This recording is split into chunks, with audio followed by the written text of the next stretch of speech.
Good evening and welcome. We're live on screen again with AYV on Sunday.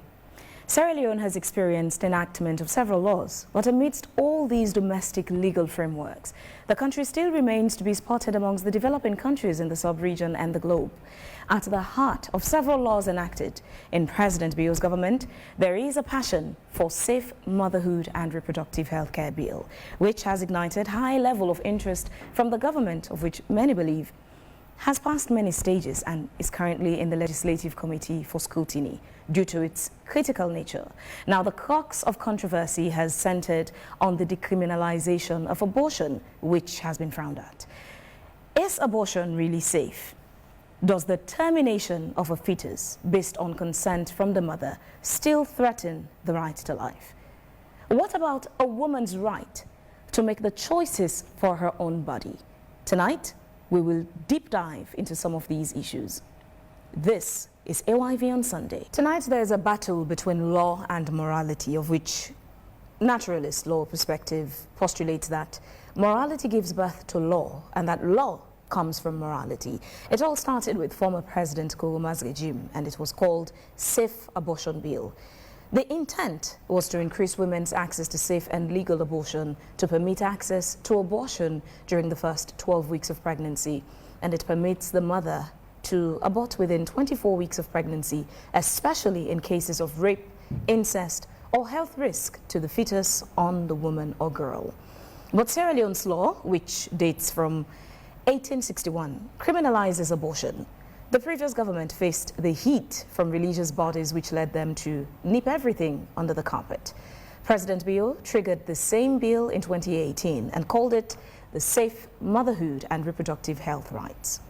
The purpose of the law is to respect, protect and fulfill, women's safe motherhood and reproductive health rights, to make necessary provisions relating to safe, quality, affordable and accessible maternal and reproductive health services. The bill has passed many stages and currently in the Legislative Committee for scrutiny. Is it going to be passed into law? Does it make things better or worse? This is AYV on Sunday and I am Fabian Sweel. Good evening and welcome. Before we delve into the conversation, let's take this quick report put together by our lead producer, Emmanuel Nyakemomo.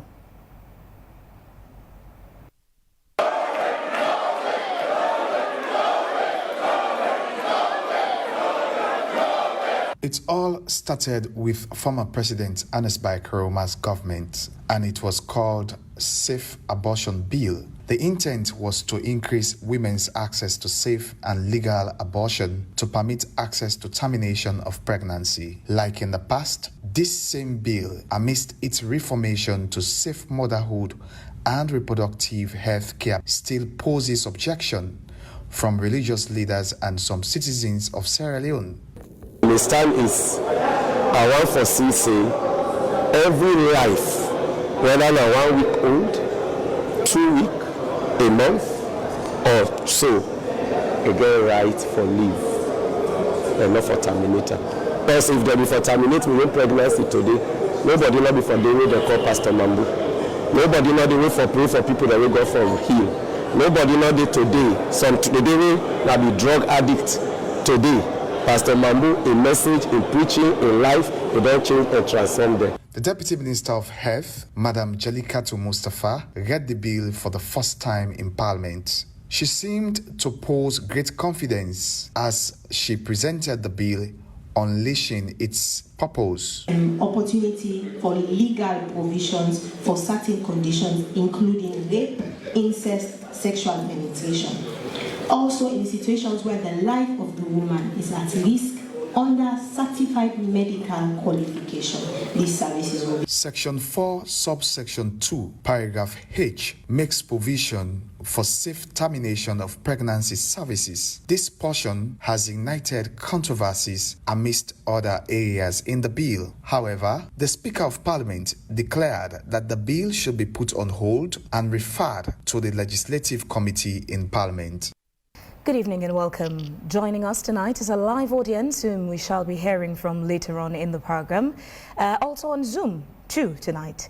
You're highly encouraged to participate in the program by dropping a comment or question about the issues we're discussing through text message on the number 099-101-107 or on our comment section on Facebook. Search for AYV News, and that's your platform to drop a comment or question about this topic.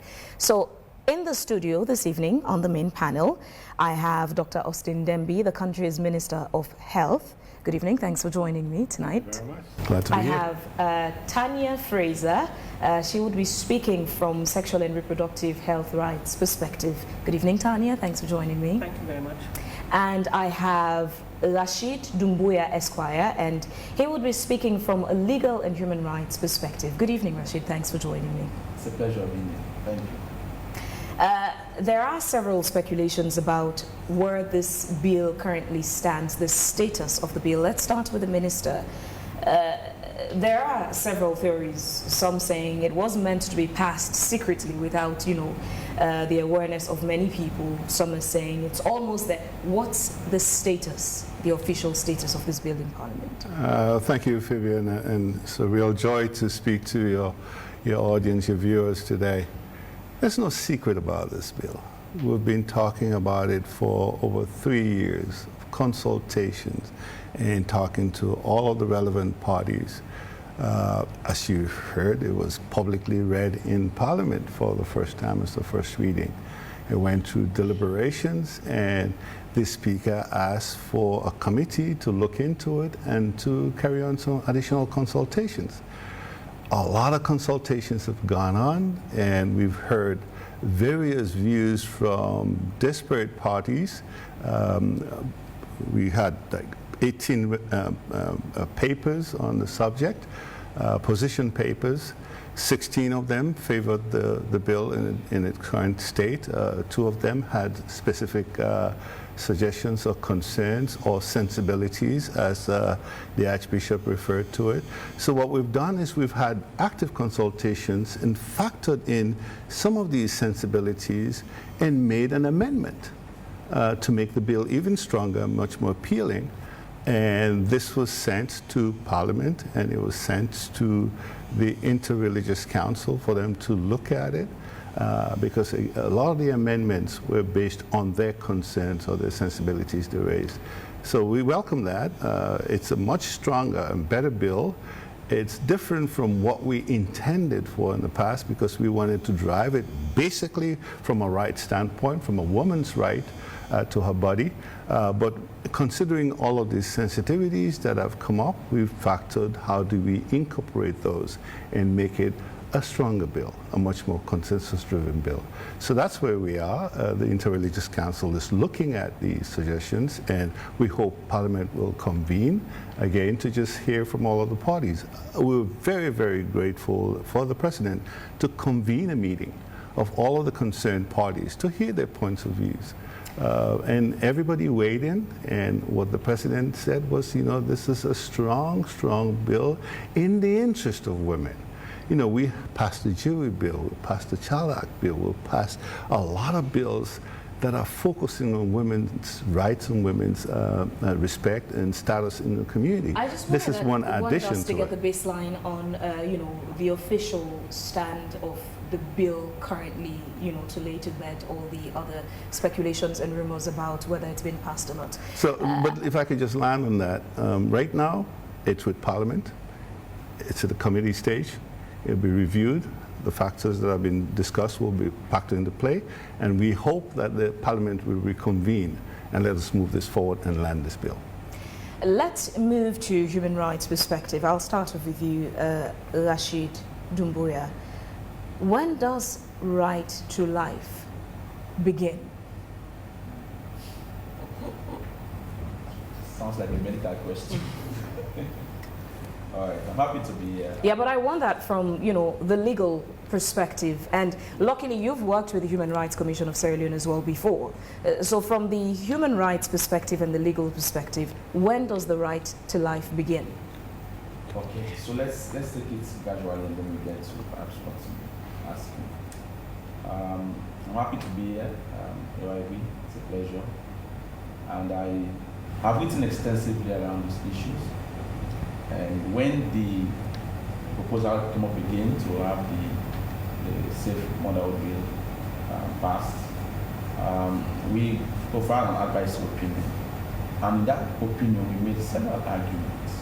So as a rights-based organization, we are looking at how governments and policymakers, as well as lawmakers, initiate processes to do laws and ensure that they are done in an all-inclusive manner, and we don't have laws that will ultimately undermine the peace and stability of our society. So we stand as a buffer.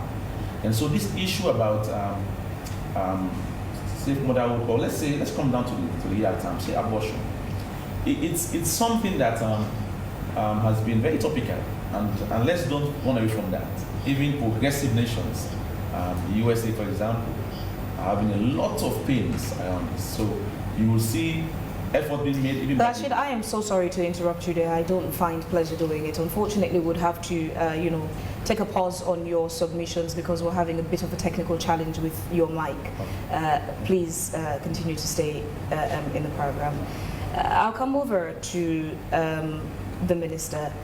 Part of the challenges the bill has now had is from the Interreligious Council, faith-based organizations and preachers from the Islamic and Christian perspective are having a moral dialogue with the government on this bill, not in its entirety, but particularly the elephant in the room, the abortion aspect, that part that seeks to decriminalize abortion. And they seem to be putting forward a strong resistance to that side of it. Where has the negotiation landed us? I don't want to call it resistance. I think it's a strong point of view. And the bishop, the Catholic bishop, was very clear about the religious sensitivities and sensibilities that are involved in here.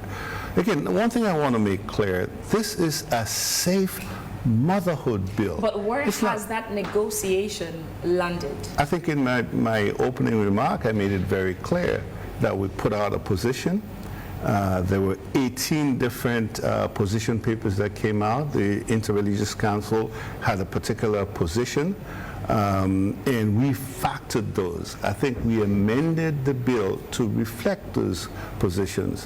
One was there was concern that we don't have this bill just say everybody and anybody who wants to terminate a pregnancy to terminate the pregnancy.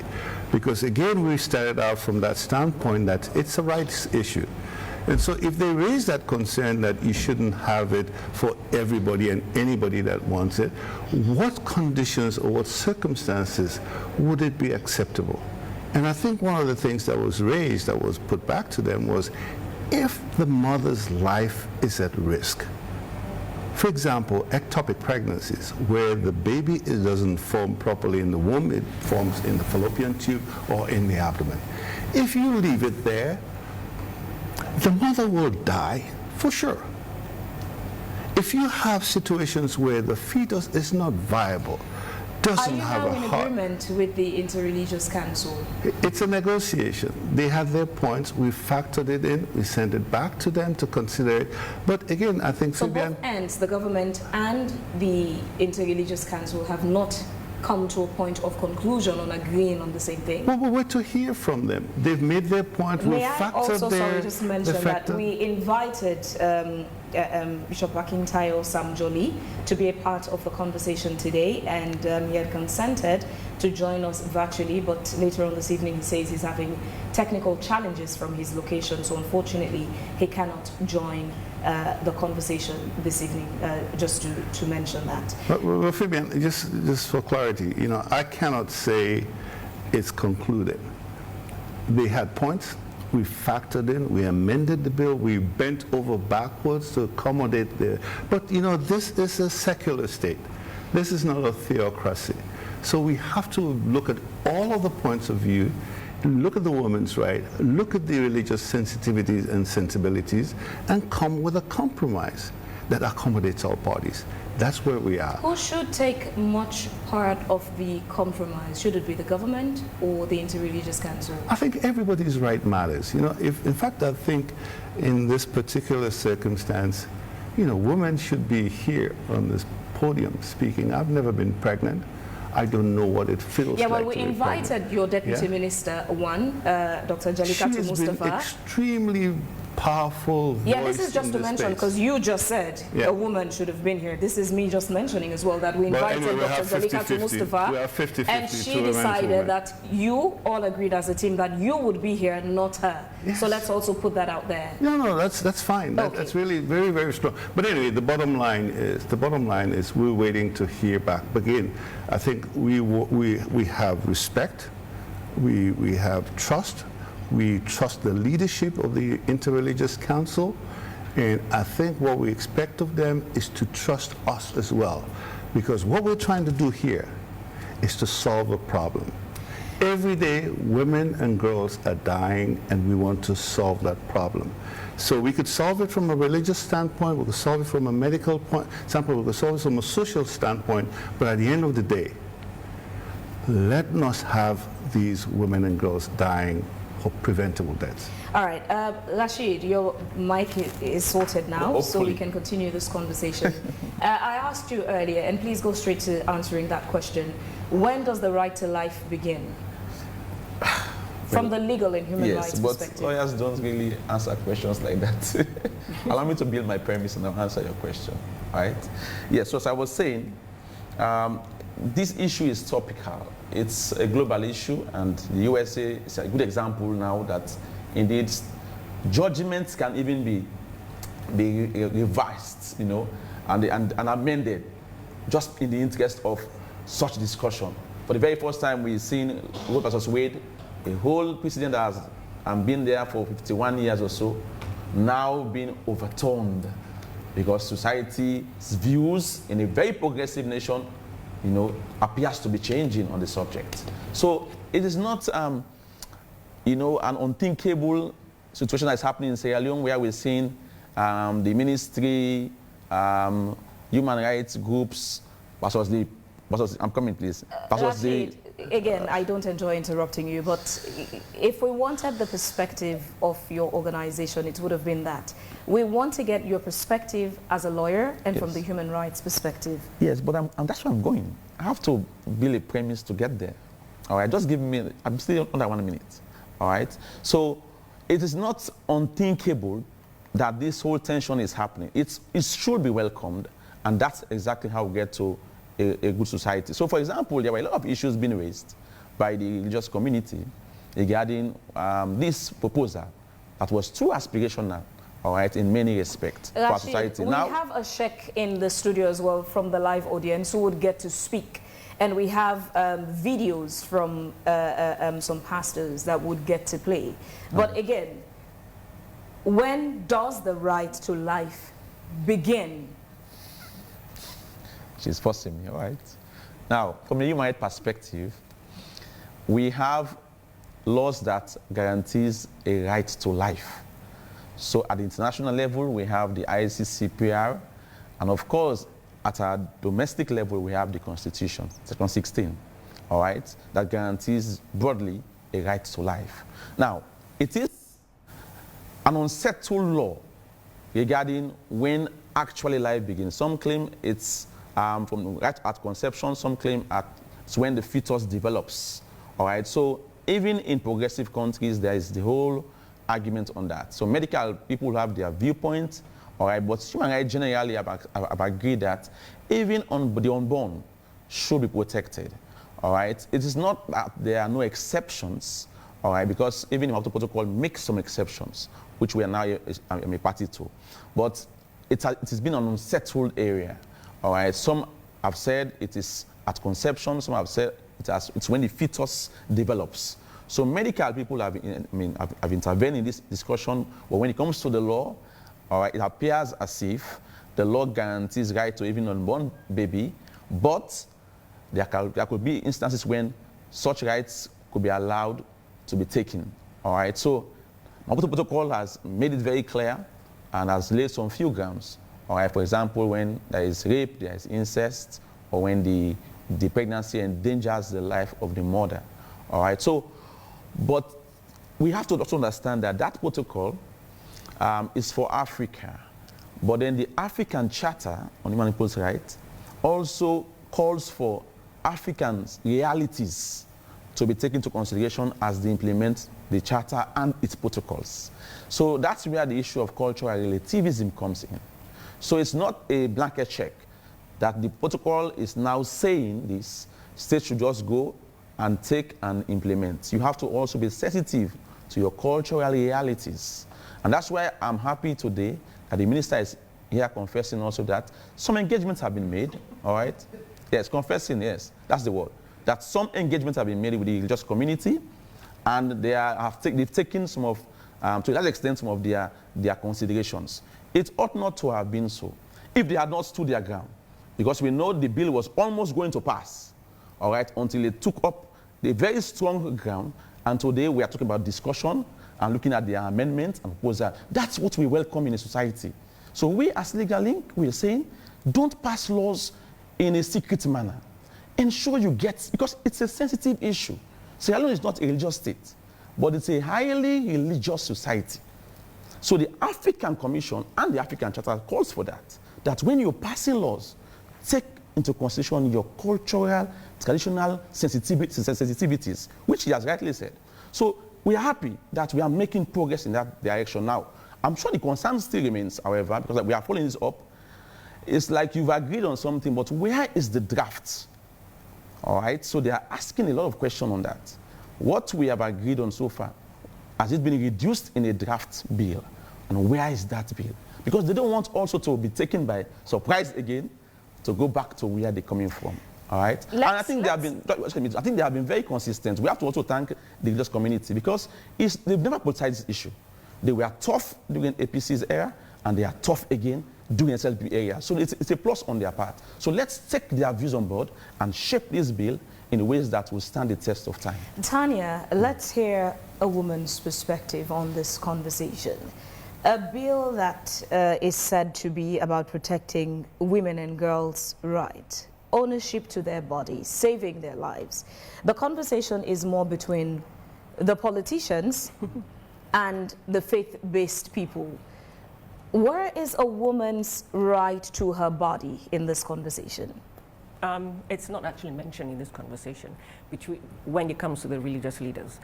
And I think the bill is a great bill because it provides, it gives women, it literally protects women's dignity. It gives them agency. And what they need is compassion and not judgment. And what we've been hearing is a lot of judgments.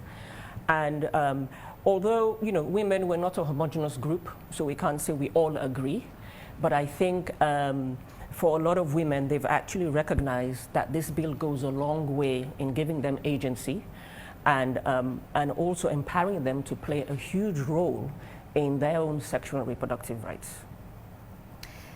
Should this conversation, from your perspective, also be entirely about a woman's right to her body, or should it also factor in the right to life of the unborn child?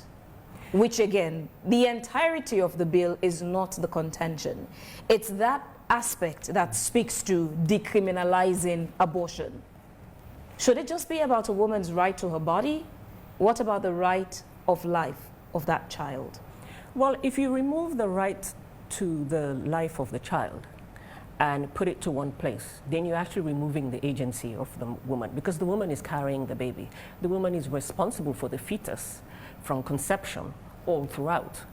And to a certain extent, if a woman miscarries or, and for one reason or another, needs to have a termination, the baby might not be able to even survive outside of the womb of the mother. So you can't actually separate the two. But we can't also remove the agency of a woman and separate it from the rights of the unborn. And I think any woman who is pregnant when she's looking after her body, you know, going to doctor's appointments, whatever she needs to do throughout care, throughout the pregnancy and even delivery, we have to actually respect her choice, because she is the one who's carrying the fetus, delivering the baby. And if she decides, right, because the bill makes reference to in cases of rape, in cases of incest, and to preserve the life of the mother, you know. And I heard on the radio religious leaders saying, yeah, but, you know, woman enough for good man business. It doesn't, you know, they didn't even consider the fact that a lot of women, that right, you know, is taken away from them. If you're raped, you haven't made a decision to get pregnant if that rape results in a pregnancy. So there are lots of nuances, I think, and I think with the religious leaders and their discussion, I think what they omit is to really understand the complex relationship between religious leaders and traditions and teachings, and actually how people actually live their lives, women's lives, when women are pregnant or when they're not pregnant, what they need access to regarding information and so forth. There's a huge gap between what religious leaders are saying and actually the reality about women's lives. This part, the bill, I suppose, if you've not read it, okay, I suppose you've followed, you know, the details in this bill itself. Would the implementation of the content of this bill really speak to addressing a majority of the issues or all of the issues affecting, you would say, maybe infant and maternal mortality in the country? Yes, I think it would, because there are a lot of, you know... Are those all the major factors there are to capture? Well, with infant mortality, there's also, you know, there's other things which are not in here, because this is specifically about safe motherhood, and infant goes beyond, you know, it's post-delivery and up until the age of 5. That's not necessarily everything captured here, but a lot of it is captured in this bill. And you know, if you look at, through my experience, a lot of the stories we're having is, irrespective of what religion or how faithful people are to their religion, to their church, to their mosque, when they really want a termination, they go and look for it, irrespective of what the leaders are saying. And so that's what I keep saying, that the gap between what the religious leaders are saying and actually women's lives and the reality and what they need, there is a gap, and that gap is quite big. Let's rope in, you know, maternal health and female circumcision connection into this conversation. Sierra Leone doesn't seem to have a statistic, a data on, you know, the connection to that. But I took time out to do research on this. So Sohila Rabipur and Zainab Ahmadi published a cohort study done on the topic, the effect of female circumcision on maternal and neonatal outcomes after childbirth. Now, that article is available online on the BMC Pregnancy and Childbirth website. Now, it says the background to the study. It was circumcision has many side effects and complications on women's lives and affects their physical, mental, and social health.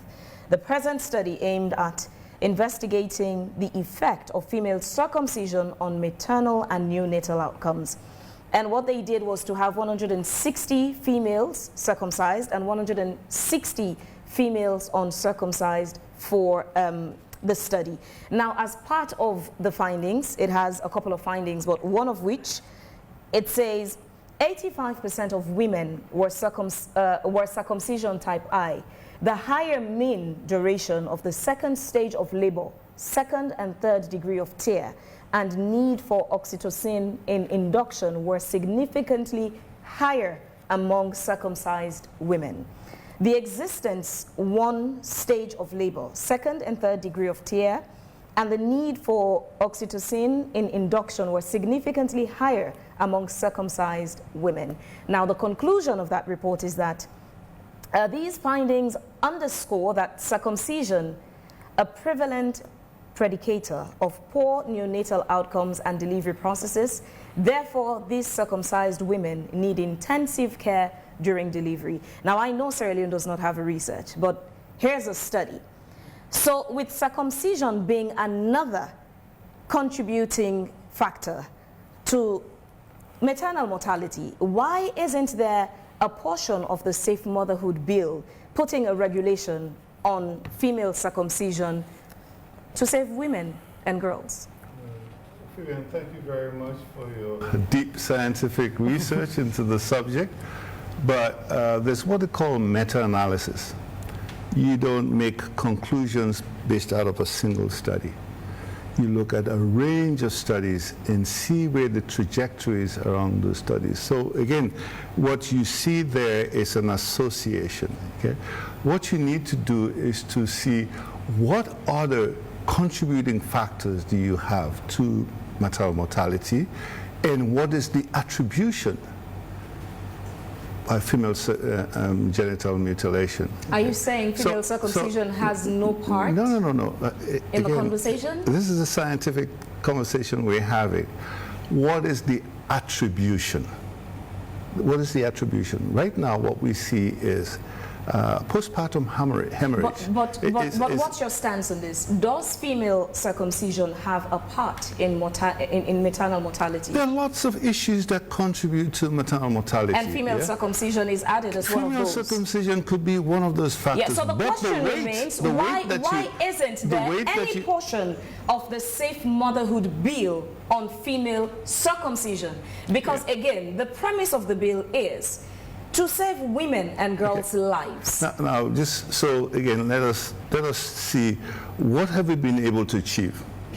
What have we been able to achieve? That gives you the attribution component. No, but that's not the question I asked, sir. The question I asked is, why isn't there a portion of the Safe Motherhood bill that speaks to female circumcision, given that it has its own contributions to maternal mortality? If you look at the contributions to maternal mortality, you have close to about 30% due to postpartum hemorrhage, and so we have a lot of contribution associated with that.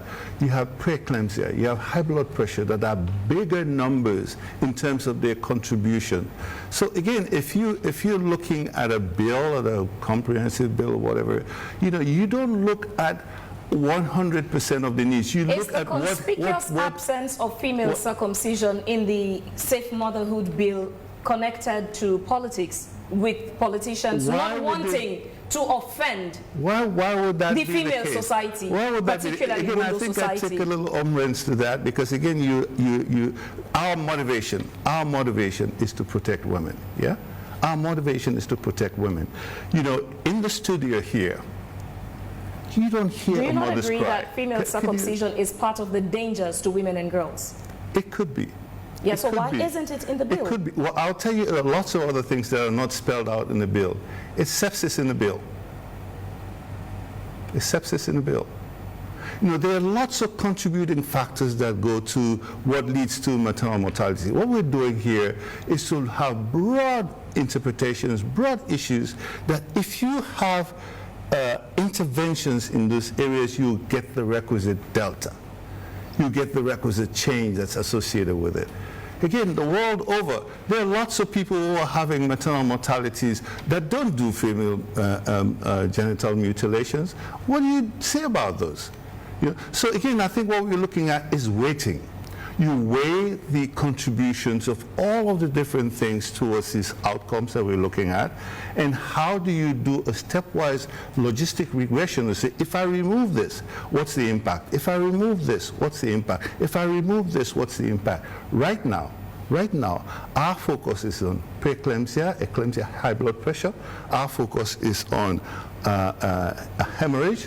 Our focus is on access.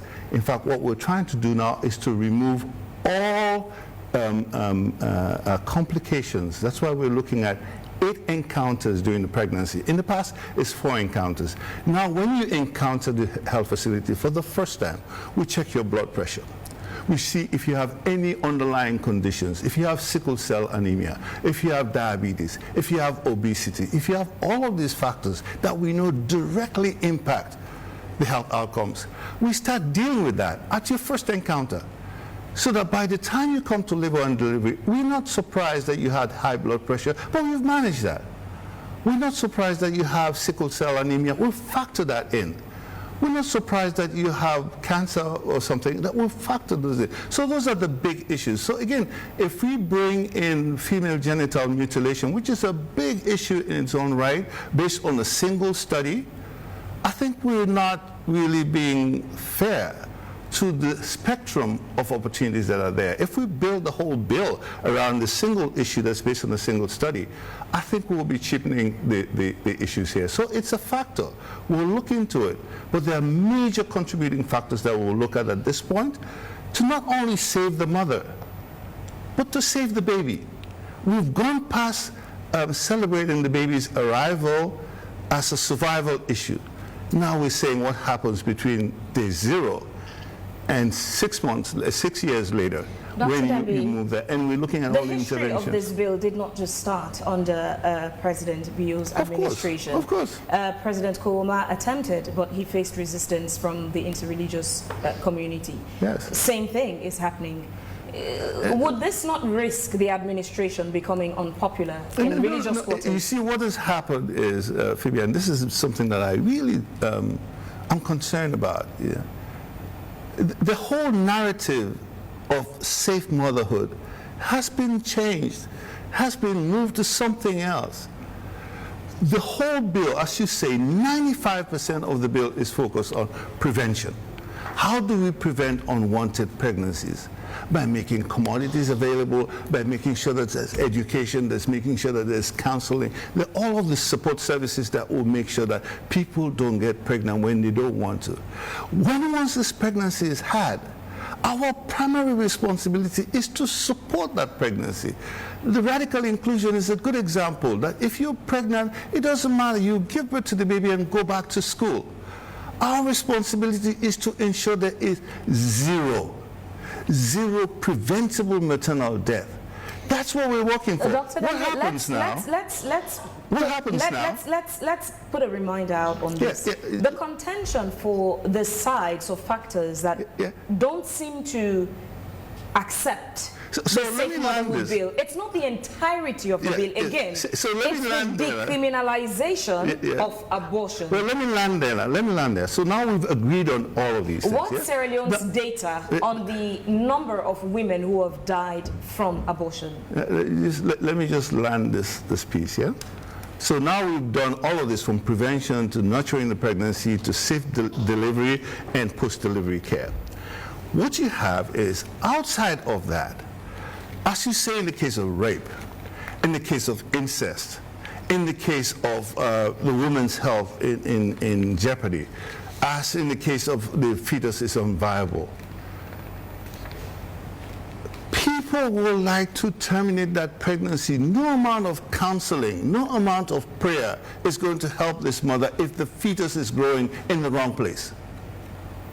Right now, we don't have any laws to be able to protect that woman. If they go to the hospital, you can't do anything about it.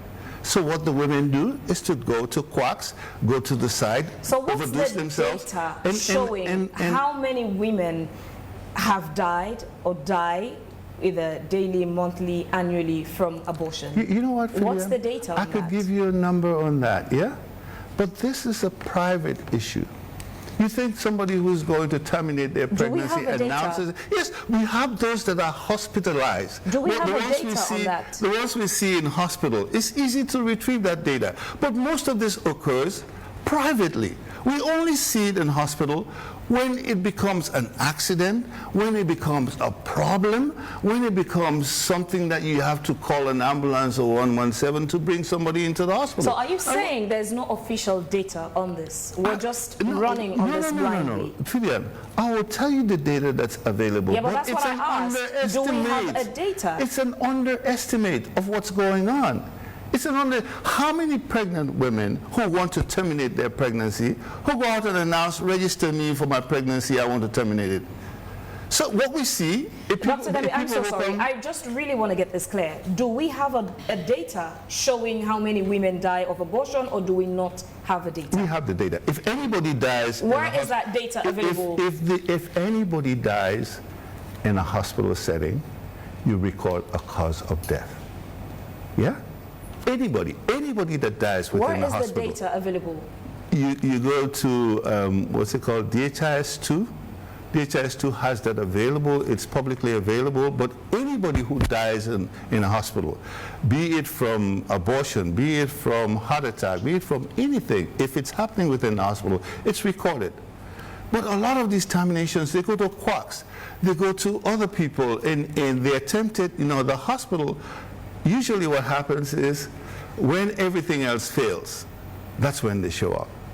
And our responsibility then is to save lives.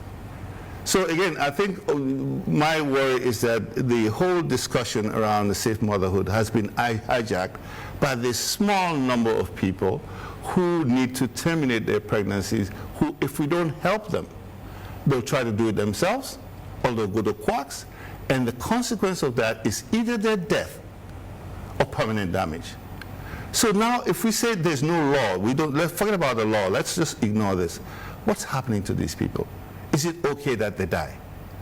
So what we're saying is, let us provide services for these people so that if there's incest, if there's rape, if there's, the fetus is not viable, if the mother's health is in danger, then let us have a way of safely terminating that pregnancy.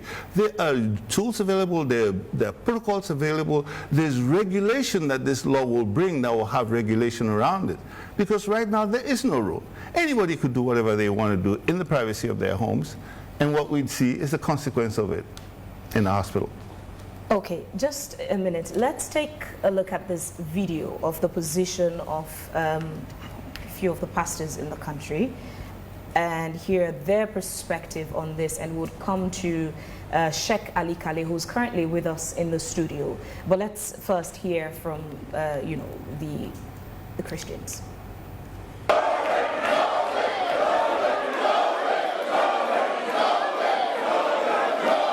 It's all and it was called Safe Abortion Bill. The intent was to increase women's access to termination of pregnancy, food, and reproductive.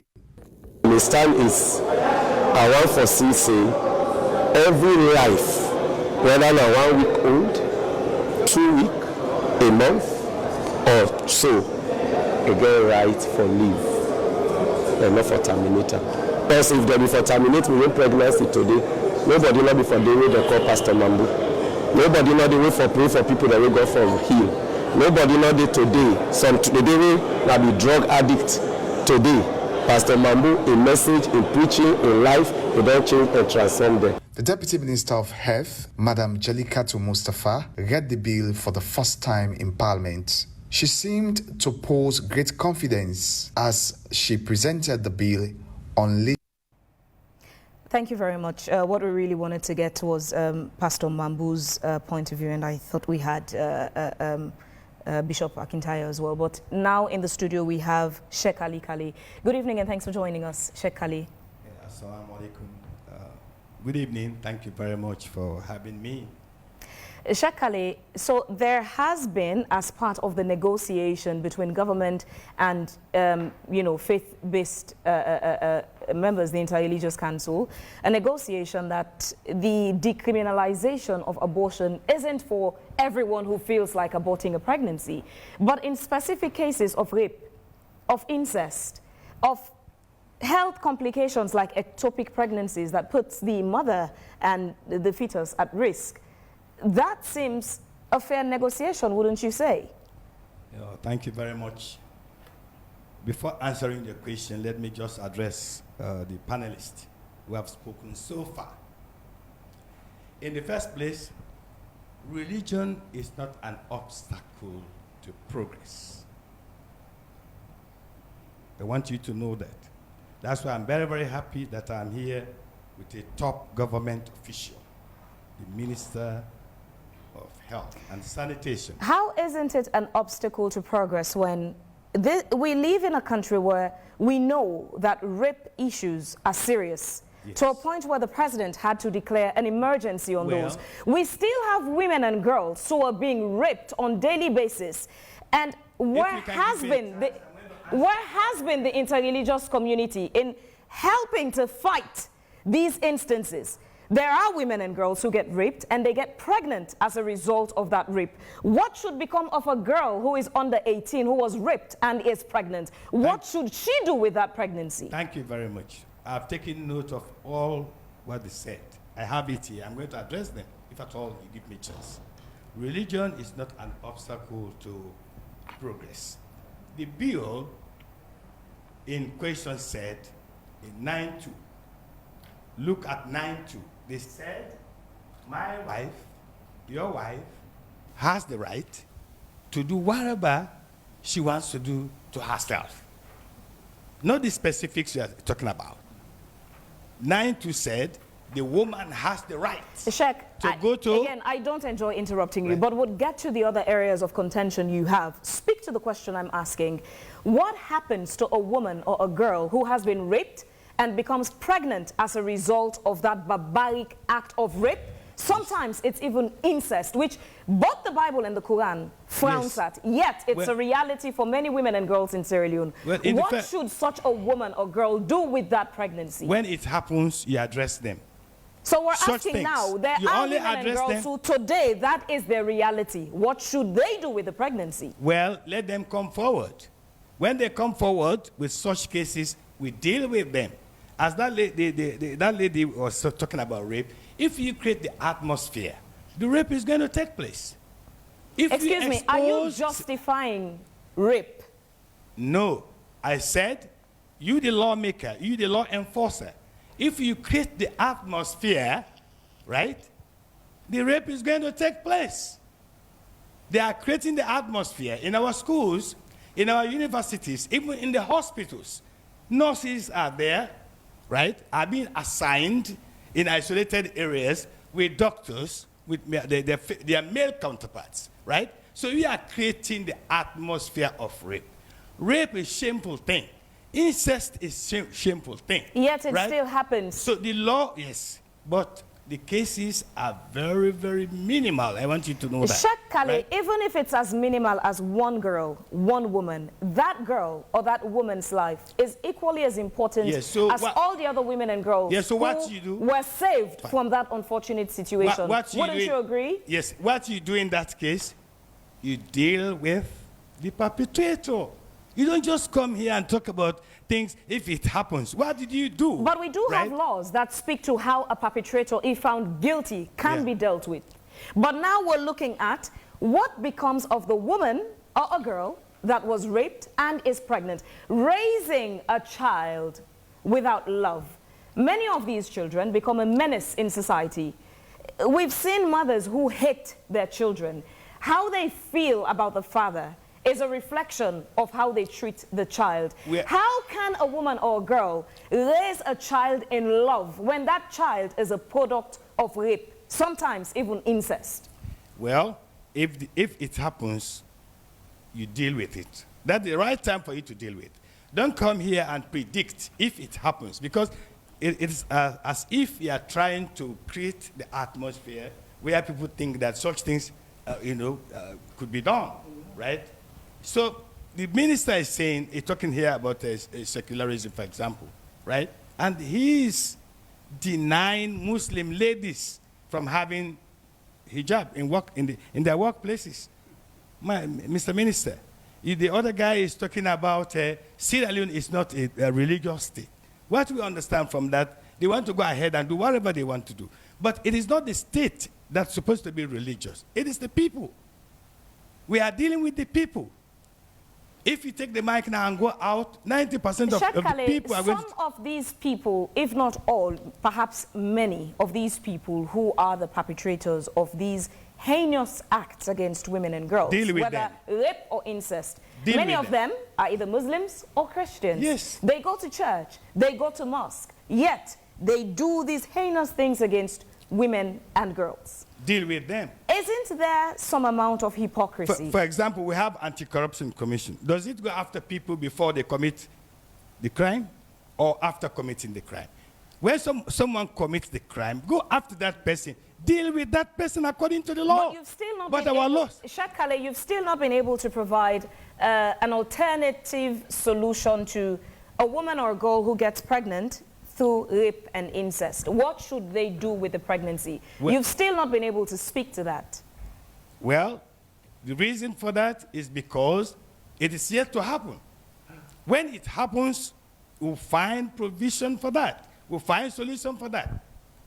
The examples are many, Mr. Minister. Right? You cannot just establish a law. If this happens, it's going to be like this. Incest. How many cases of incest are there in court? Very minimal. How many cases of rape? So let us not compromise this thing. We are talking here about abortion bill. They want to pass. We are not law enforcers. We are not soldiers. We are not police. We are not government. We are just telling you that you don't have the right to do so. Thank then you, say, Sheikh so in case there's a rape or there's an incest. Thank you, Sheikh right? Kale. We'll come back to you when we're coming back to the live audience. At that point, you can be able to also add some of the other contentions you have with the bill. But let me come back to the minister. So for the infant and maternal mortality progress, Sierra Leone seems to be making a steady progress in that area. In 2021, there was a decline of 2.86%.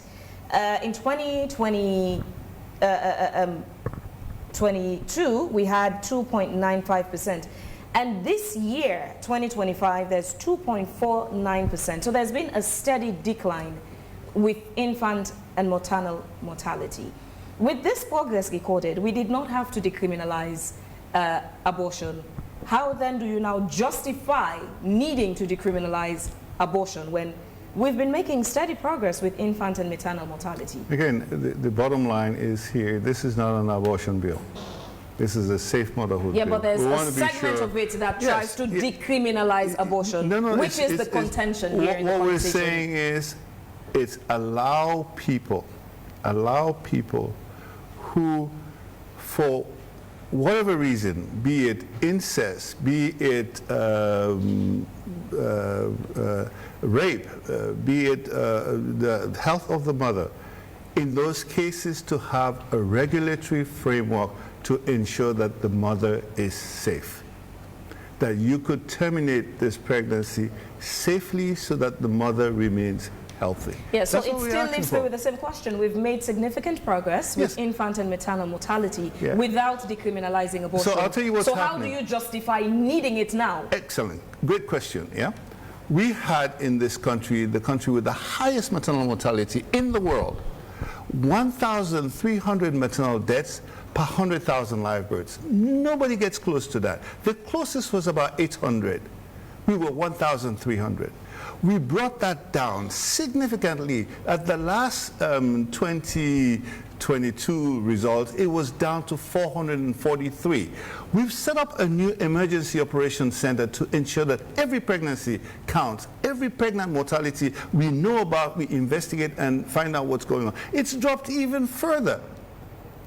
So what's going on now? We've dropped the maternal mortality so significantly. What is remaining now is the mortality attributable to these young girls, young women who have no option but to terminate the pregnancies themselves or use quacks.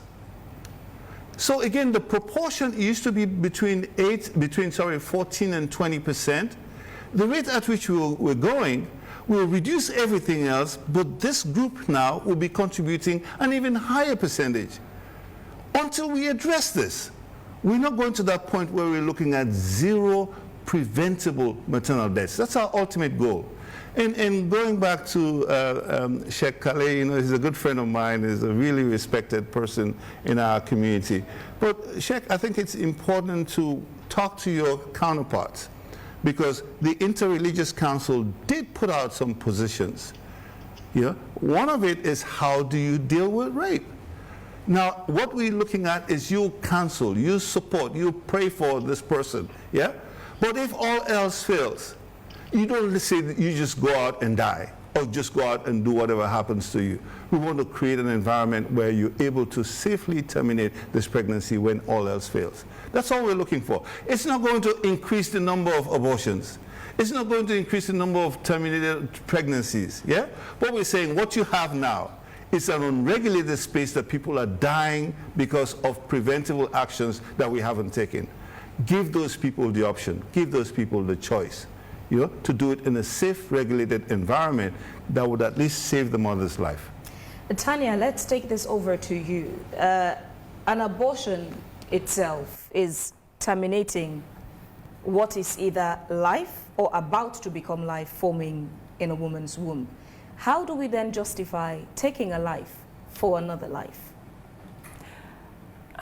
That's an interesting question. Sometimes you don't have a choice. Sometimes you have to make an option between one or the other. And sometimes you have both of them could die. For example, okay, I wear double hats. In a previous life, I was the executive director of Rainbow, and and then after that, I was the country director of IPAS. And I was a co-founder of the coalition that started this version of the bill. And my experience was, with Rainbow, people who had been raped, survivors who had been raped, would go there for services. And when they were going through the medical examination, the midwife would realize that they had actually they had gone somewhere. So she could find leaves, straws, whatever, and they had gone somewhere to attempt to terminate their pregnancy. She would do a pregnancy test and find out, okay, it's still showing up positive. So IPAS was funded some rooms in selected district hospitals and some PHUs where post-abortion care.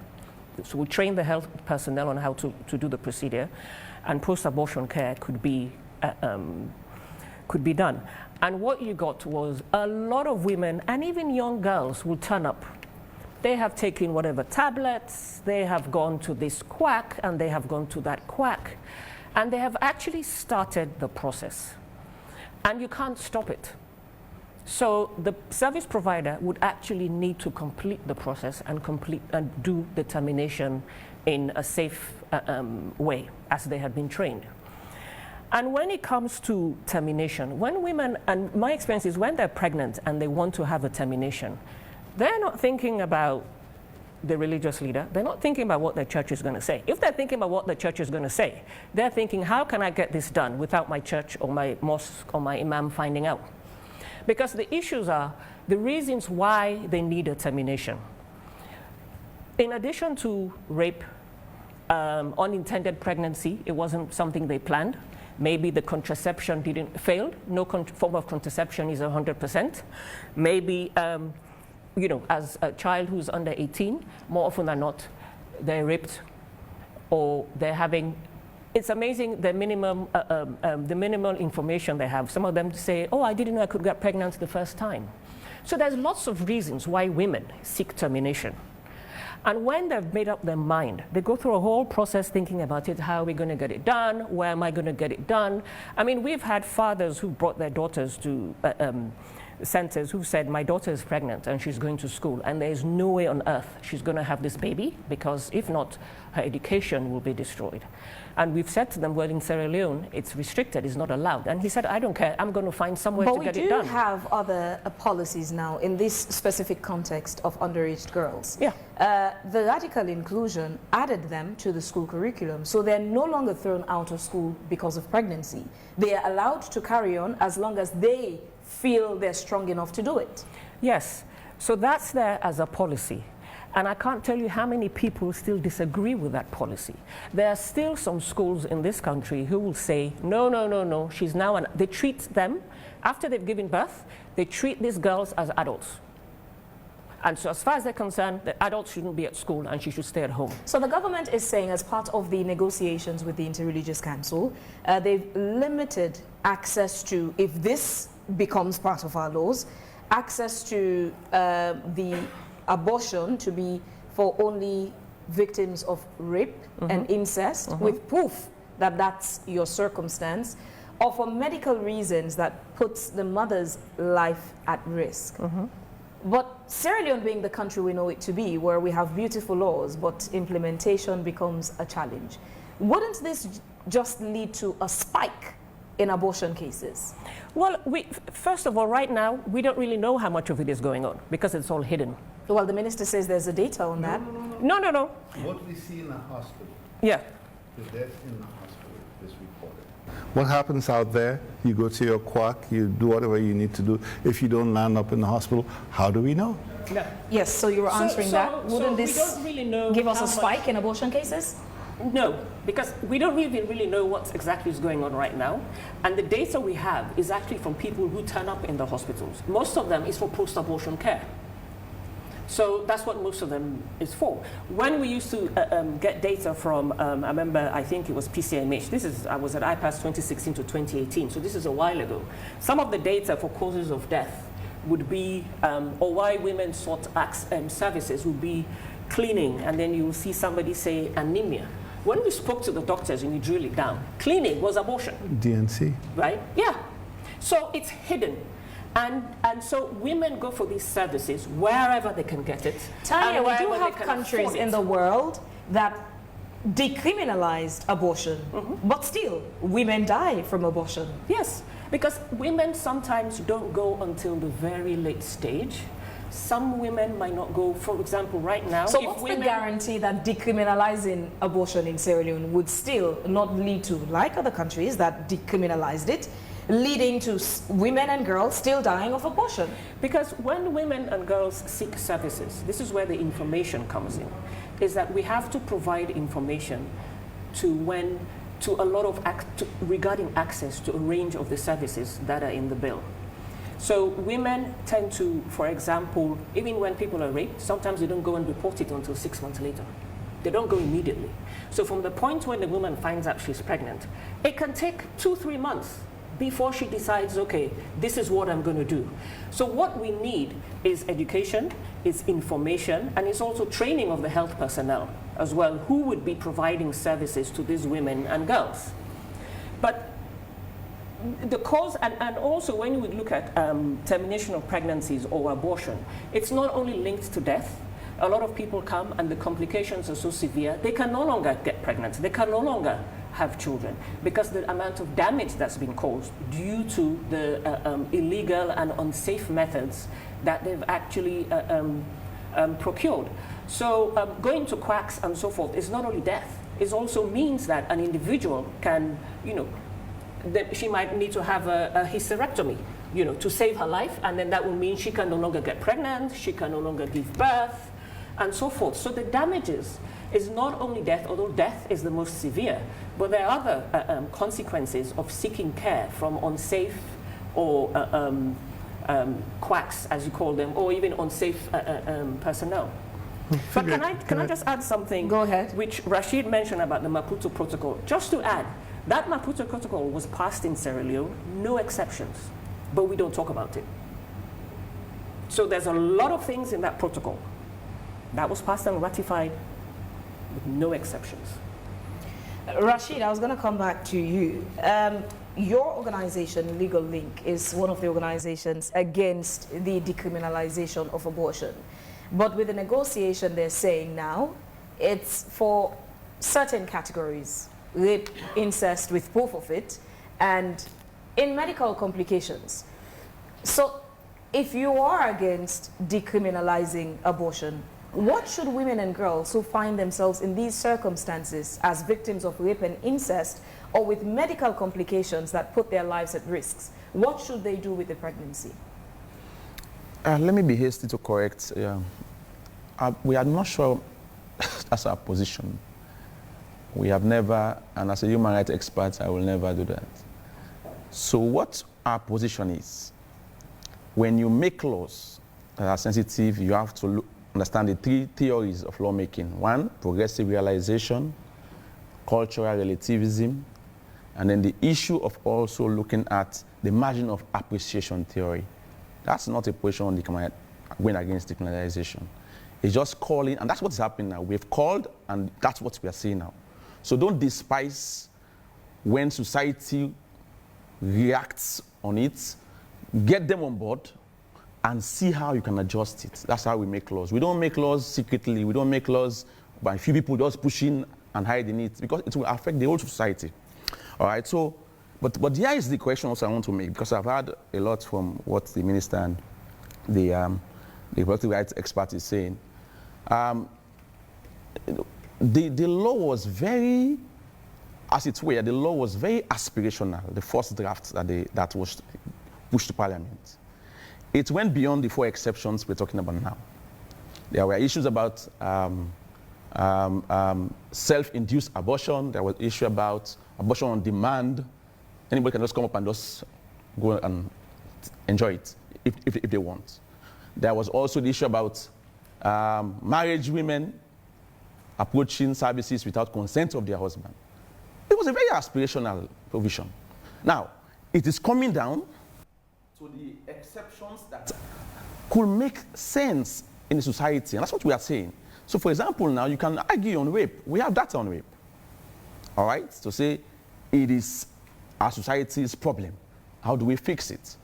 But then somebody asked a question, do we have a data on incest? All right, so you ask a question to the minister about data. It's key. Lawmaking has to be informed by data. You don't downplay it. So the data you mentioned shows that we are progressing in terms of maternal and infant mortality. But the argument that is coming from the Ministry of Health is as if we are declining, and largely because of abortion issues, which they cannot point any data on. So I find that also problematic. All right, they're referring to hospitals. What are we saying? Hospitals, give us the data. Show us something that connects abortion and high increase of maternal mortality. But then, here's the point I want to make. Now, he's talking about the 4 exceptions, which the Multiple Protocol has advanced. And they can make a case on that, and I'm sure the religious community can understand that gradually. So we are happy that, at the very least, in this exercise today, we are talking about dialogue and inclusivity. That was not the idea. The bill went before Parliament in that aspirational way, and we have clauses there that definitely society will have to be angry about. So how do you come back? And I was happy that the Speaker took that single opportunity to say, no, send it back, let's have more discussion on this. And I'm sure they have now a draft which has been tailored. There was even a portion there that talked about LGBTI rights. Yes, I saw it. Talking about women approaching any health center, they should not be discriminated on the grounds of their sexual orientation. I'm an expert. That is an LGBTI provision. You may not understand it. That is what it is. So what we are saying, don't be too rushed. And they made this mistake because they did not put this bill on to people who, for example now, I'll confess here that some of these drafts I always saw on social media. As a human rights expert, you call on us to help you in these areas.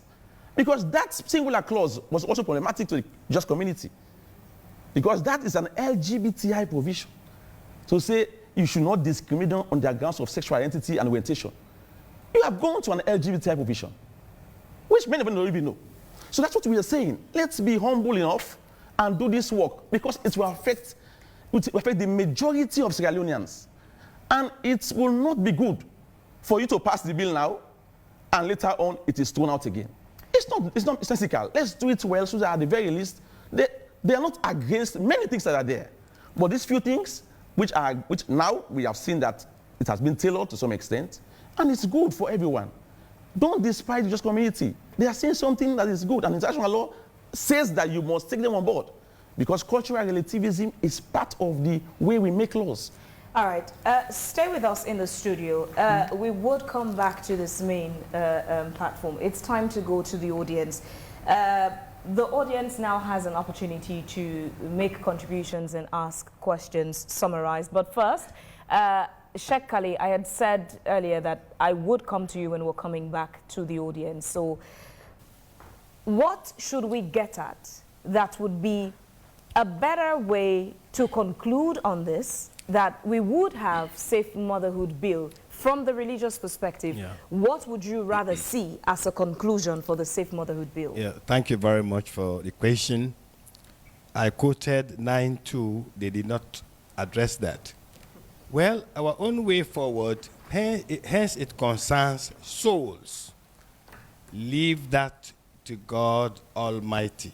And I want them to know that we have done things beyond their imagination. In the 1980s, the percentage of people who took their children to health centers for immaculate was only 4%. it was the religious people, both the Muslims and the Christians, who stepped in to tell the people that they're supposed to take their children to health centers for immunization. And it worked very well. Ask UNICEF officials. They will tell you, we are not against anything that is good for mankind. But for you to tell my wife to go to you without my consent, she has the right. My body, my right. Come on. You are mine, right? You don't have to go to health center to abort your pregnancy, right? That is my labor. We are doing the job, we the men, right? How can you decide, right, that our wives now have the right to go to you to abort them just like that?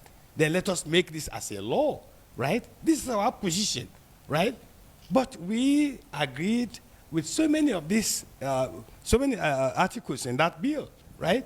But the lawless area will not allow that. We suffer for our wives, we suffer for our children, right? As I speak to you, I have 10-month-old boy, right?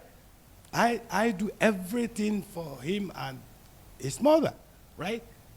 So had he been aborted, right? And don't forget that children belong not only to the father and the mother, they belong to the entire family. So leave them alone. Incest, rape, wait until it happens. They are souls. And in some cases, some fanatic Islamic scholars say, leave them alone. Let them live their lives. Even if they are a result of rape or an incest. They are still lives. They are still souls, right? So this is our position. But all other things you mentioned in that bill, they are okay, right? So this is our position. Let us go back to the drawing board and check ourselves. And I want you to know that we are not in this world by ourselves, right? The sovereignty belongs to God Almighty. I want you to know that, right? We are not here by ourselves. Our own souls, we don't have control over them. Our own souls here in this studio, we don't have control over them. It is Allah who controls everything. So you have, I mean, be you a Muslim or a Christian or even a free thinker, you have to think of this. You did not create yourself, and what is going to happen to you in the next 5 minutes, you don't even know, right? So, yeah. Thank you very much, Sheikh Kali. And just one quick stop before we get again to the live audience. We have Nikki Spencer-Coker online with us, joining via Zoom. Good evening, Nikki. Can you hear us? Good evening. We've now utilized Zoom as a platform to be able to factor those out of Sierra Leone who would have contributions to make to the conversation. So we start tonight. Nikki Spencer-Coker, good evening. You're not in Sierra Leone right now, but I suppose you're following the conversation on the Safe Motherhood bill and the many sides to it. What's your perspective of the bill itself and the way the conversation is panning out? The right of the mother, the right of the unborn child. Good evening, Vivian. Thank you very much for having me on. This conversation on safe motherhood and reproductive health care in Sierra Leone is not a today conversation or last year conversation. This is a conversation that's been going on for at least 20 years actively. Came back into the public in 2015, as you stated, with the legislature at that time attempting to pass a Safe Abortion Act. In fact, they did pass it twice, and it did not become law because the president at that time did not give his assent. This conversation is a conversation that should always be rooted in the health and well-being and future and development of girls and women in this country. I'm so appreciative of the minister who's tried to root the conversation in reality, in facts, in figures, in the science. I would like to perhaps address a few things that I don't know how much time I have. Immediately, just to go to the Sheikh, who has asked twice about Section 992 in the current drafted bill. And I would just like to read for everyone what 92 says so that, maybe that might bring some perspective. It says, 9(1), a person shall have the right to express choices and preferences in respect of diverse, safe motherhood and reproductive health care services and procedures. 9(2), notwithstanding the generality of subsection 1, a woman or adolescent girl shall have the right to determine on her own behalf matters relating to family planning, including the number and spacing of her children, whether to continue with or terminate a pregnancy, choice of companion during maternity care, labor, or delivery. That's what it says. So the fear or the contention about, this woman, she's mine, her body is mine. How dare you have my wife go off and make a decision on her own? Those are all, I suppose, philosophical conversations, but it nowhere says that anybody is going off to do anything without recourse to a spouse. If you ever get to the position where your wife, specifically in this connotation, is having to make the decision to terminate a pregnancy, and this wife, this spouse, is not informing the other spouse, then the problem is not the termination. The problem is in the union. And clearly there was a problem before you got to that part for various reasons. I also like to address this issue about there are no statistics on incest or the statistics on rape, or we should wait until this happens before you do something. And I would ask the Sheikh actually to go and talk to state prosecutors in Sierra Leone. Go talk to them about the files that they see on a daily basis. Go into the courts and see the cases of rape and incest that are there. I've seen them. I've prosecuted a few as a state prosecutor. So none of this is happening just because people are making things up. They're not making things up. Further, this consultation between the Interreligious Council and the Ministry of Health and other actors who have been working on this issue has been a long walk for the past 10 years. This bill was not done in secret. It was not done in a sleight of hand or behind closed doors manner. Because the first Safe Abortion Act did not pass, and there was conversations about, well, you need to consult, people need to consult with the population. There needs to be public awareness raised about this. Over the past 10 years, this is what has happened. There's been consultation after consultation, interactions after interactions with the Interreligious Council, as well as bodies across the country through both the ministry and also through PARA, the People's Alliance for Reproductive Health Alliance. This is nothing new. But of course, people's positions are what people's positions are. Sierra Leone, as the minister said at the beginning, is not a theocracy. Positions, Nikki, If we were a theocracy, we would have Sharia law because the majority of Sierra Leoneans are Muslim. So giving the woman an exclusive right to determine whether or not to keep the pregnancy, where does that leave the right of that fetus or baby to become born and to have an opportunity to leave? Fabian, everyone's position as to where conception begins or where the life begins is formulated perhaps by their religious background, and there's no gainsaying or moving you from that. So the choice of a person whether to carry a pregnancy or not to carry a pregnancy may be informed by their religious position or not. So therefore, you are a lawyer. Go ahead. There are instances that people who killed pregnant women were jailed in some countries and some states for double homicide. The woman is a victim. The unborn child was added as another victim. So there are instances that people have been jailed for killing pregnant women.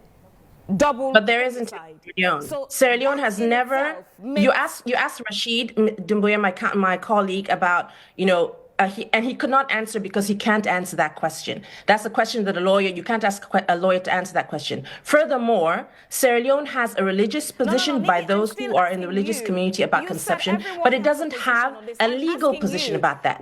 There's nothing in the Constitution that states that. There's nothing that says legally what the position is. What's your position on that? Leaving the life of the unborn child entirely in the hands of the mother to choose which child comes into this world and which one doesn't?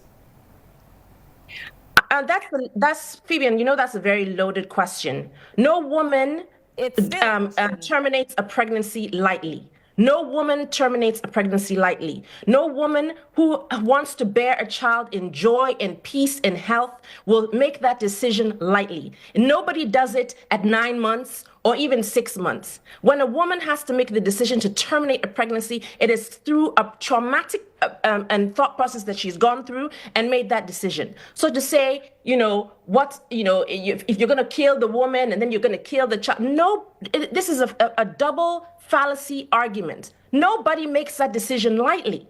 No one does. It still leaves the conversation to the point where the woman gets the exclusive right to choose if the baby lives or not. What becomes of that baby's right to life? So at the point where you want my personal opinion, and I'll give it.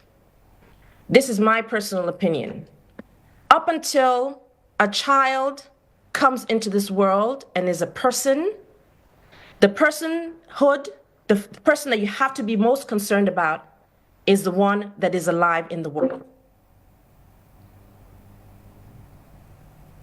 Thank you very much, Nikki Spencer-Coker, for your submission this evening on AYV on Sunday. Now I'm going to throw the mic over to the audience for your contributions in the conversation. If you have a question or a contribution, please raise a hand so they would pass you the mic. Okay, the mic is right behind you. Yes. Thank you so much. Please stand. So first of all, I think on the religious point of view, so religion, the religious perspective in this conversation, I think, has been very, very insensitive to the experiences of women. And I'm so sorry. Let's start with an introduction, your name and the organization you're representing, and then continue with your submission. Sure. I'm just so we're giving each participant 2 minutes to make their submissions. Yeah, I'm just overwhelmed with, a lot of emotions right now. So my name is Terieko Manene. I'm the founder and team leader for Feminists United Sierra Leone Allies, and I'm also here representing Purpose 4. So back to what I was saying. I think from the religious point of view, the way the religious people have been approaching this issue is in itself unjust to the experiences of women. Yeah. And what I also see from the conversations, and even Mr. Rashid, he's actually here, because I see at some point you're battling to bring him actually on why he's here, on what he's supposed to be talking about from the legal framework. But I see that he's more focused, like he's trying to associate morality with legal standard. Yeah, so basically the point I'm trying to make is that, first of all, the religious perspective is very, very unjust to the experiences of women. And look, when you even see the amount, the efforts, the energy, the amount of religious people who have been opposing to this bill, even you looking at the representation, these are all men. These are men who have no experiences, no idea about what a woman who has undergone rape or who would want to terminate a pregnancy that she does not feel ready about. These women are silent to the experiences, and I bet you, I am not sure these our religious leaders have assembled their women congregation to frankly understand, to have a personal conversation about how they feel on this issue. You understand? Let's start from there. So you see all the opinions, all the perspectives that they have been bringing to the public, it's coming from their biased point of view.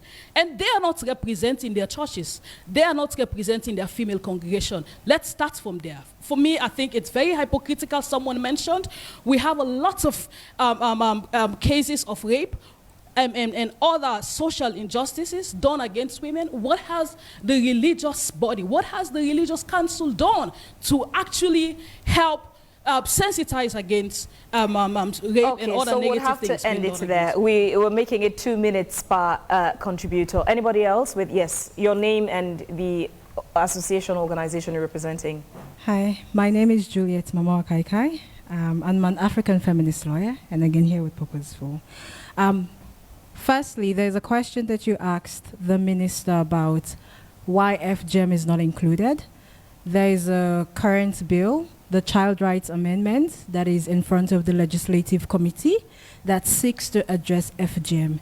And I think it would be a waste of human resources for us to keep replicating laws in different bills that are being proposed to Parliament. So I think that addresses that question. And just to give a sense of how the criminal justice system works, there are a number of pathways to women coming into contact with the law. One of them, poverty. Another is the formulation of our laws. The current law on abortion, the way it is implemented, it is women who get pregnant. Many of the people who are within the medical field are women. So it means you as a woman is being criminalized for something that you don't want to do. The person who is performing this is also being criminalized. So these are situations in which women do come in contact with the law. And let me not just go into how the criminal justice system works. Let me take it further, where a woman keeps a pregnancy that she doesn't want. I have seen a case where a woman was found guilty of manslaughter. What happened? She gave birth to the baby, and she ends up killing the baby. And in many instances, we've heard of postpartum depression. Why not the Interreligious Council talking about this? And to some extent, I agree with them. There are categories of women who actually want to keep the babies, but because of economic challenges, they can't. The Religious Council can actually create, part of their offering can go towards taking care of mothers, taking care of women who become pregnant, but they're unable to feed or care for these children, and even for their well-being. If they really are serious about women's issues, that's something that is a practical way that they can address this issue. And then one more thing before I pass the mic. The Sheikh mentioned about, we have to take things case-by-case basis, where rape and incest. In 2019, we had the declaration of state of emergency. What led to that? And also, in addition to that, we had the establishment of the Sexual Offences Model Court. So I think the Interreligious Council needs to go back and sit down and understand what are the realities of everyday Sierra Leonean women when it comes to reproductive rights issues. Thank you. Anybody else? Any other contribution from the audience? Okay, Sheikh wants to respond to what's been thrown at him. Thank you very much.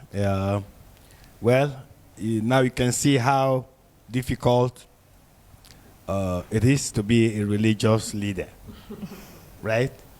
I'm just guiding you. It's not a matter of being biased or we don't understand. We have wives and children, right? So how can we say we don't understand? We do understand. But we are guiding you. I gave you an example of immunization in the 80s, right? We opened the door. FGM, right?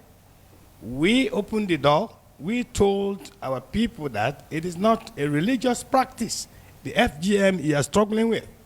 We told our people that, right? Because we don't have any strong evidence supporting it. But we are talking here about a soul, life, you do not understand about. So let us try and find ways and means to stop rape. Don't create the atmosphere, okay? Don't make, don't let your secretary late in your office, right? Yeah, your secretary, it must be a woman, right?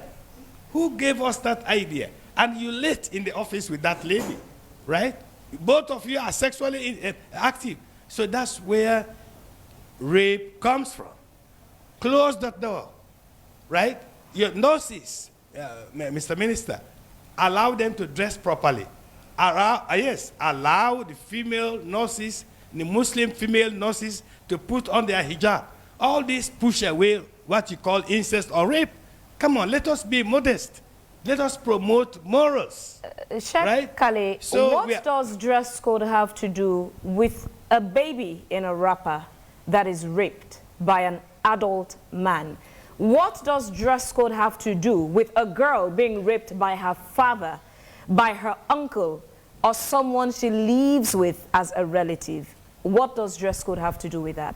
The society, the way the society is set up leads to that. It happens everywhere in the world, but the rate is very, very small, very, very minimal. But in our case, if you are living with your daughter, right? Don't wear a boxer and stand in front of your full-grown daughters, right? In our OC, they wear boxer, right? You have your maid over there, you have this over there. You are bluffing with boxer. Don't do it. Dress properly. Tell your daughters to dress properly. Don't expose to them to that extent, right? So that is the answer of the question you are asking. The dress code helps, right? When you see me like this, right, as a baby down there, you are calling yourself a commercial sex worker, you don't come to me. You know that I'm a different man.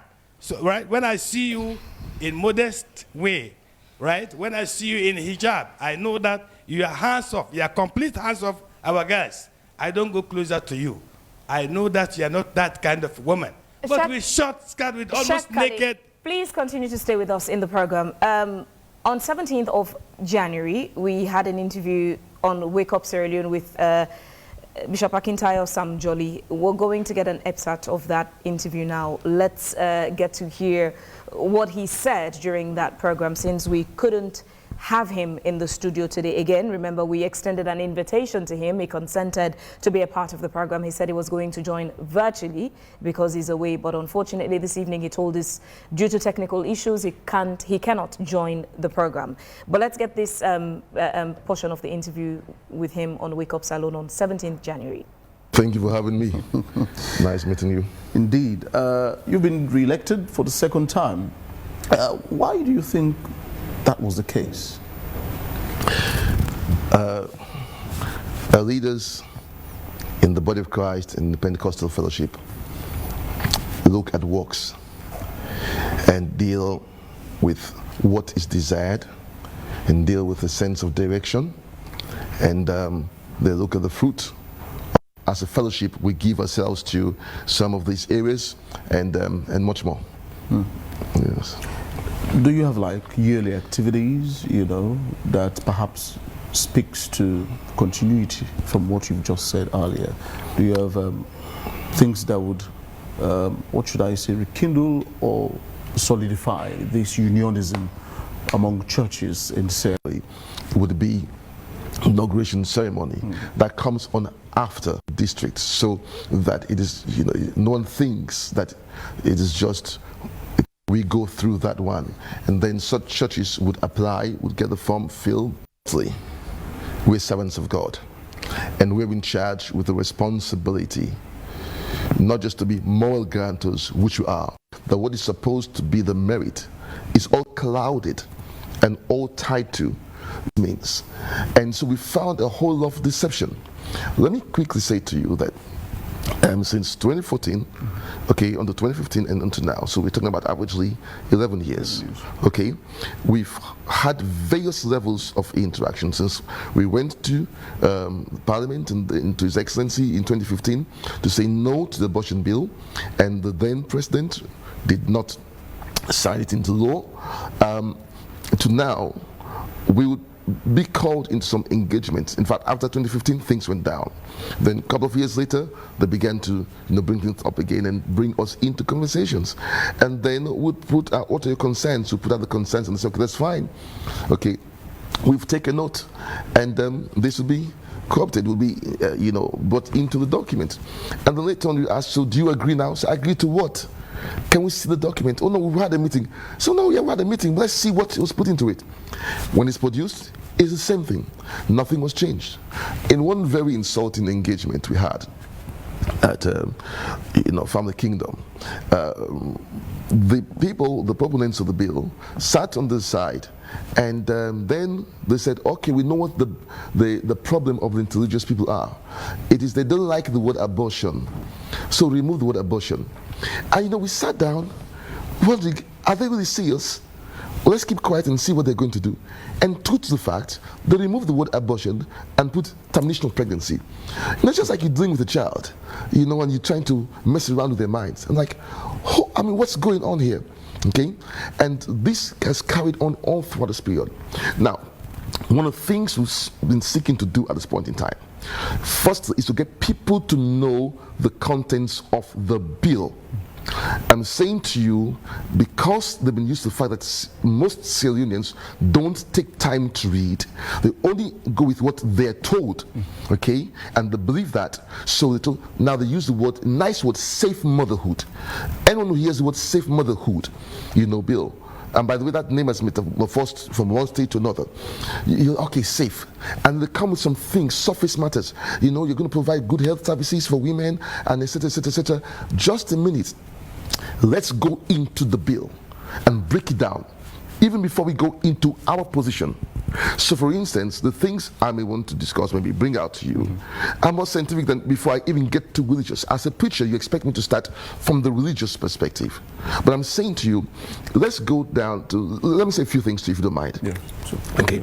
Now, in Sierra Leone, like in a number of African countries, the fertility rate is on the decline.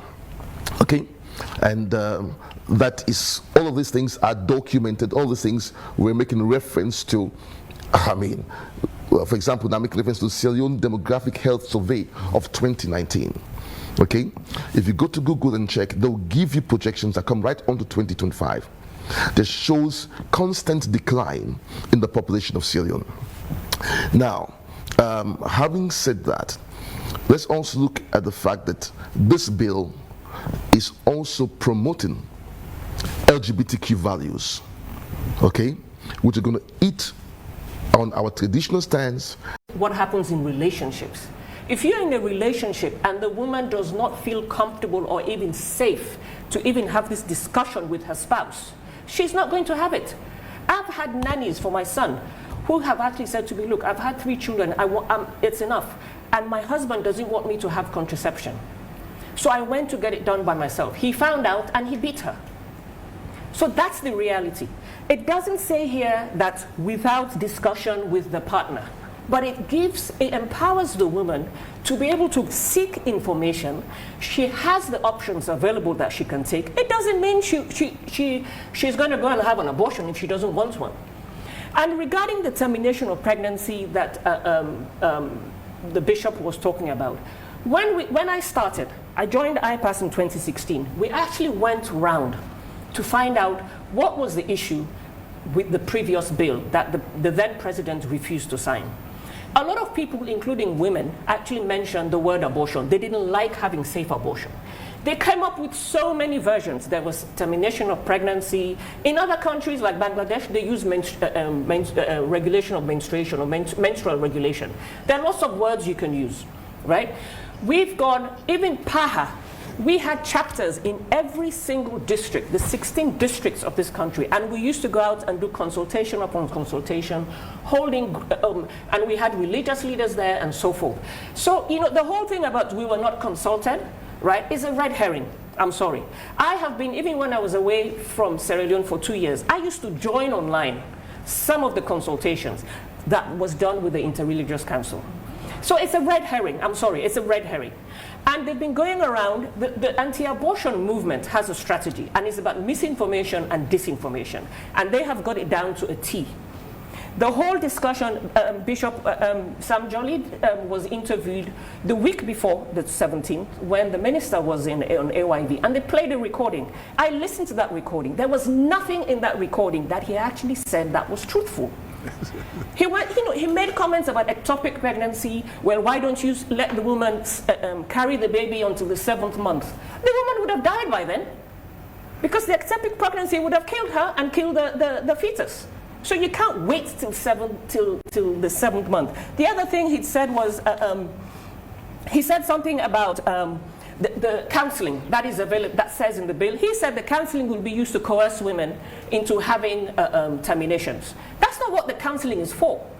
It's there. So there's a lot of misinformation and disinformation that is going around. Abortion on demand is what women are having in the community. When they can't have it in the health facilities, they are seeking abortion in the community. It could be with a health personnel who's actually providing the service, but with cost, or it could be with a quack. So abortion in demand is going on. It's just not happening in the health facilities, and it's not legal. And if you want data on abortion, if there is no law, why would anybody want to tell you that they had an abortion? Why would anybody want to tell you that they had an abortion? And finally, Isaac Takabia was the one who did a private member's bill in 2012-2013 with that Safe Abortion Act. And she based it on, she did some research on incest. And she actually said Kedema was the #1 district for incest. So there was some research done then. I'm sorry, I don't have access to it.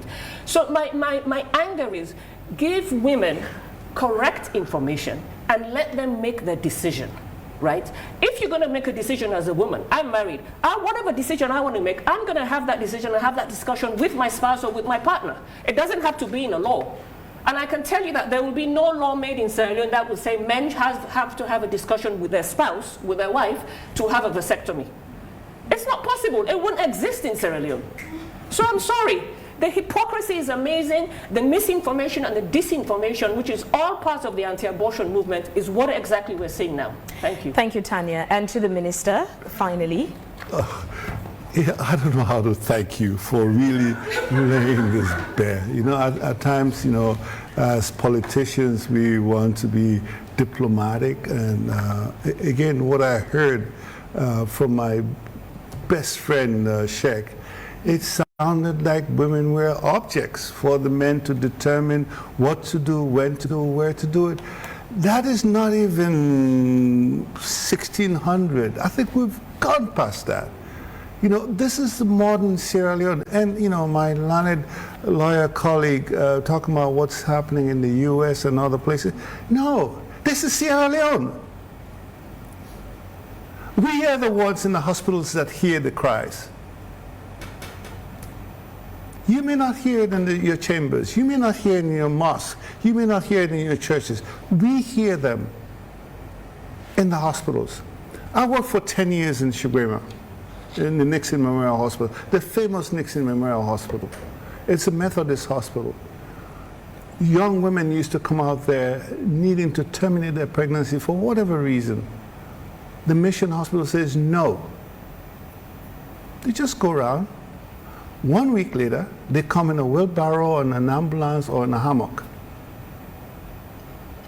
And your choice there is barely to save their lives. And in a lot of cases, permanent damage has been done even when you save their lives. That is the dilemma we have throughout the whole country now. This bill is focusing on women's health. This bill is focusing on safe motherhood. But give women the option.